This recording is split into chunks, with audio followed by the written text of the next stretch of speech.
안녕하세요 여러분, 오디오와 고막 채널입니다. 오늘은 우리가 한 달 전쯤에 음악 회화전 1이라는 제목을 달고서 동양 화가이신 조미영 선생의 작품 세계가 갖는 그런 깃털의 미학이라고 제가 정의를 내렸는데, 그 깃털의 미학이라는 작품 세계가 갖는 음악적 상징성을 우리가 알아봤던 것 같습니다. 그래서 오늘은 그 시간에 이어서 두 번째로, 이번에는 이제 사진작가 범채 선생이라는 분이 가지고 있는 중첩의 미학에 담긴 음악적 상징이라는 주제를 가지고서 오늘 이제 한번 다뤄보겠습니다. 이거를. 이 다음 이제 사진에 보게 되면 이분이 이제 작품이 이제 최근에 이제 전시회를 가졌는데, 사진 작가 전시회에서 가서 이제 제 아내가 개인적으로 구입한 작품이에요, 이게.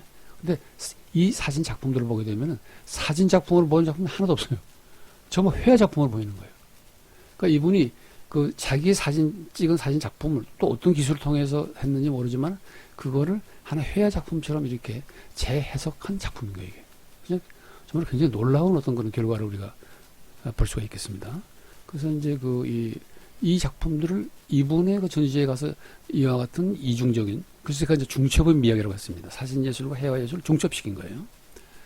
그래서 이제 그 음악의 상징을 알아보는 시간인데, 이분의 작품을 볼 때만 느끼는 것이 어떤 음악이 연상되는가 하면, 제가 오래전부터 젊었을 때 들었던 모차르트 작품이 하나 있는데, 그 작품이 어떤 작품이냐면 여기 화면에 나온 것처럼 케펠 404A라는 케펠 번호가 붙어 있는 바이올린과 비올라 첼로, 즉 현악 트리오를 위한 6개의 프렐리드와 푸가라는 작품이에요.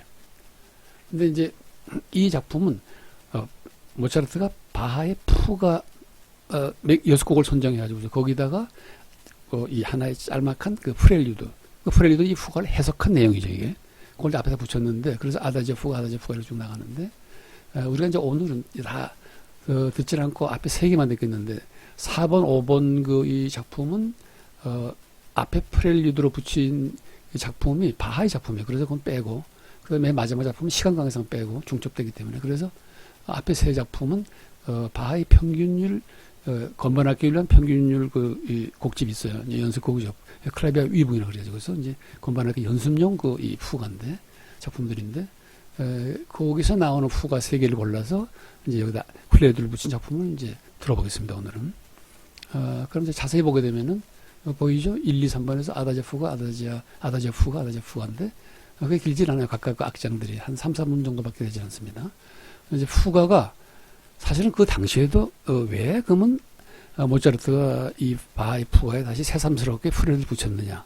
저는 이제 그걸 해석으로 보고 있거든요. 이 푸가를.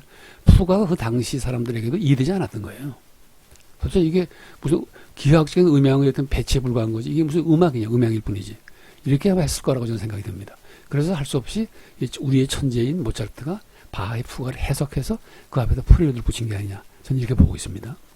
그래서 이제 이걸 다시 이제 우리가 논의해 보면은, 앞에서 얘기했던 것처럼 범채 선생의 중첩의 미학이 갖는, 그런 이 음악적 상징성을 우리가 표현해 보자면은, 폴리포니적 입체미와 현상과 번주의 중첩이라는 그런 말로 표현할 수 있을 것 같아요. 그래서 이제 여기 제가 이제 적어 놓은 것을 다시 읽어보면은, 사실은 이것은 이제 모차르트 이 케펠 404에는 바하의 푸가에 대한 모차르트의 해석이거든요. 그것이 어렵기 때문에 그냥은 우리가 알 수 없는 거예요. 그 안에 숨겨진 음악적 정서를 도저히 느낄 수가 없는 거예요. 그래서 모차르트가 그걸 해석해 준 겁니다.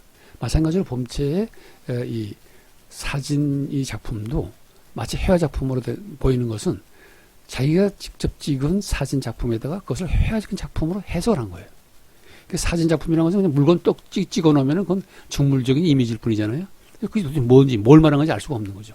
그래서 그걸 갖다가 회화적으로 해석해낸 것이라고 저는 보고 있거든요. 그래서 바하가 푸가를 통해 현상계의 기하학적 구조에 내포된 숨겨진 정서들의 상징을 모차르트는 프렐류드를 통해서 정신계, 그 현상계 뒤에 숨어있는 정신계의 본질적 이미지로 다시 해석해서 보여주는 위협을 달성했다고 저는 보는 겁니다. 마찬가지로 범채 선생도 사진기가 렌즈를 통해서 모사한, 즉 카피한 현상계 사물들의 정물적인 이미지를 사진작가 범채는 자신만의 특유한 예술적 기법을 통해서 그것을 마치 회화 예술처럼 묘사해내므로써, 해석해내므로써 현상과 본질의 경계를 허무는 기적을 이뤘다. 다른 말로 하면 현상과 본질을 중첩시키는 어떤 이중 나선 구조를 보여주는 거죠. 어쨌든 이분은 이제 이 사진 예술만 그렇게 작업을 하는 것이 아니라 우리 전통적인 이 나무로 만든 각 지역에 있는 솥대를 다시 철로 재작업을 해서 새로운 형태를 부여해서 그것을 갖다 재해석을 하고, 또 다음 이 장승, 마을 앞에 있는 어떤 그런 장승들의 모습을 갖다 다시 새롭게 해석을 해서 자기 나름대로 새로운 형태를 부여하는 그런 작업도 하고 있어요. 그런 조각 작업이죠, 이제 두 개는. 그래서 우리가 이것을 갖다가 어떤 그런 이 모차르트 사공사를 다시 요약해 보게 되면은, 바하의 푸가, 즉 모차르트 천재적인 해석이 없었다면은 우리는 기하학적 상징의 바다에서 표류할 뻔했다. 모차르트 덕분에 우리는 기하학적 상징들로 기술된 바하의 원초적 음향들이 비로소 음악적 정서의 본질들로 드러나는 극적인 순간을 맛보게 된다. 마찬가지로 오늘날 BTS의 달콤한 댄스 뮤직에 젖어 있는 대부분의 전 세계 전문들에게는 바하의 푸가들은 이해할 수 없는 난해한 음악적 상형 문자들일 뿐이다.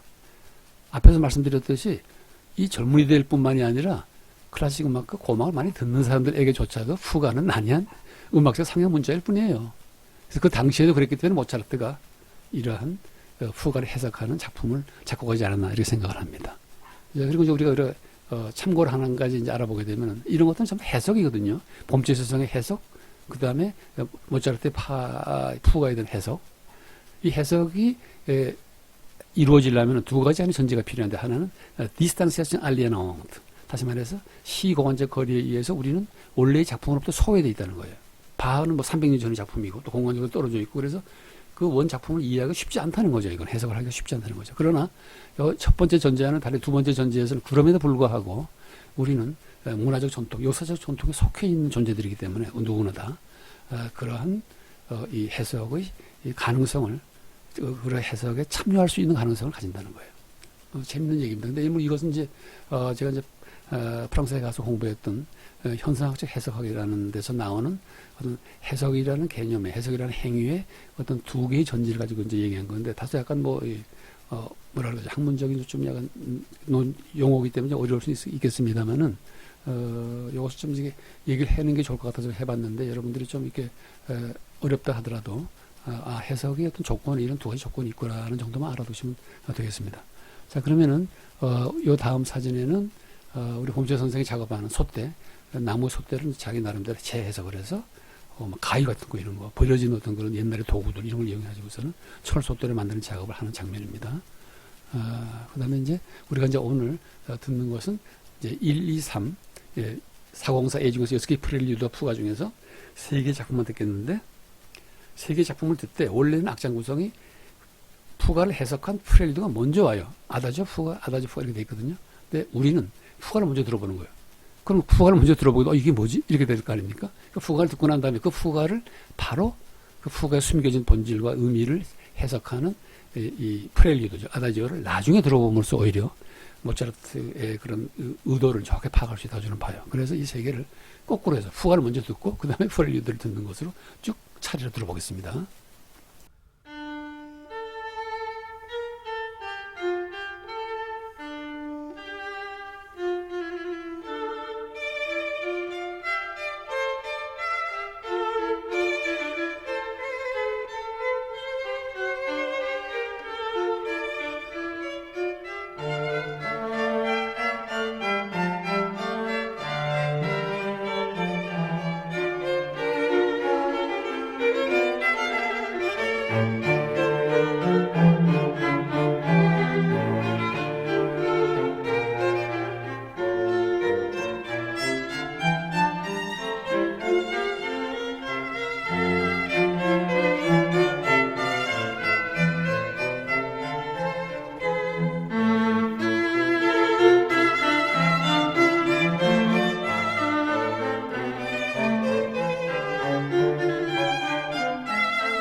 네, 이렇게 그림의 트리오의 연주로 모차르트 케펠 404A라는 작품을 들어봤는데, 모차르트가 만약 이 작품을 404A라는 작품을 이제 작곡하지 않았다면은 아마 인류는 바하의 푸가를 아직까지도 잘 모르고 있을 거라고 저는 봐요. 왜냐하면은 여기 적혀 있는 것처럼 BTS의 달콤한 댄스 뮤직이 젖어 있는 대부분의 전 세계 젊은이들 뿐만이 아니라 바하의 푸가를 많이 들었던 그 다음에 클래식 애호가든지 고막 애호가들조차도 바하의 푸가가 상징하고 있는 그 본질적인 의미를 알기가 쉽지 않습니다, 사실은.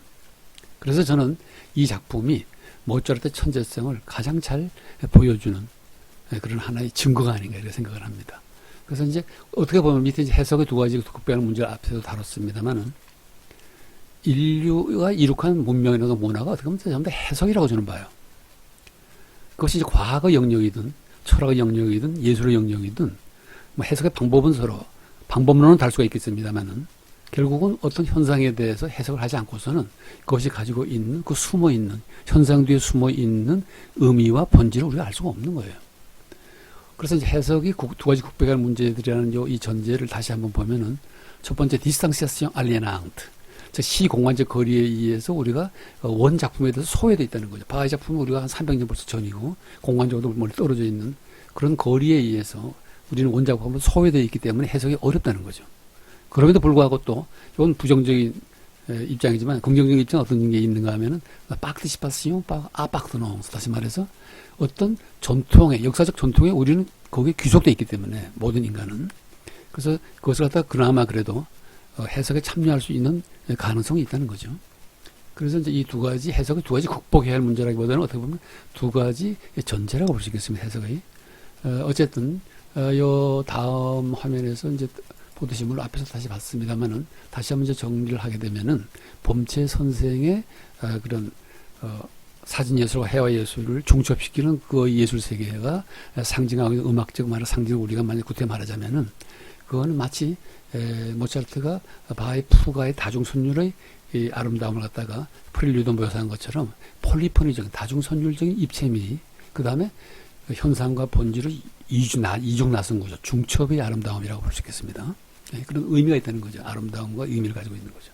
이것이 이 두 마디가 폴리포니적 입체며 현상과 본질의 중첩이라는 이게 바로 범체 선생의 예술이 복합적 예술이 가지고 있는 음악적 상징이자 하나의 가치가 아닐까 이렇게 생각을 합니다.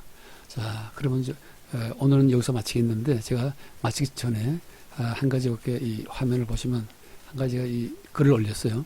아랍의 속담에 이런 말이 있답니다. 내 두 손에 모두 빵이 있다면은 한 손의 빵은 꽃과 바꿔라. 여기서 이제 꽃은 예술을 말하는 것이겠죠. 우리가 아무리 과학을 많이 알고 있고 또 철학을 많이 알고 있고 모든 역사, 모든 학문을 많이 알고 있다 하더라도 우리가 예술을 모른다면은 그거는 어떻게 보면 좀 삭막한 절름발이 지식이 아닐까 이렇게 생각이 됩니다. 그리고 지식만 가지고 안 된다는 거죠. 지식과 더불어서 반드시 우리는 하는 예술적인 향기를 우리가 알아야 하고 또 그것을 갖다 섭렵해야 한다는 것이죠. 그래서 아무리 크고 좋은 집이라 하더라도 그 거실에 또 안방에 이런 이쁜 또 멋진 훌륭한 그림이 하나 없다면 그것이 큰 그림이건 작은 그림이건 그런 회화 작품이라든가 사진 작품이 하나 없다면은 그 집은 아마 굉장히 삭막할 거예요. 저는 그렇게 생각을 합니다. 그것이 아랍 사람들이 생각했던 그런 속담이라고 생각을 합니다. 자, 그러면 오늘은 여기서 방송을 마치겠습니다.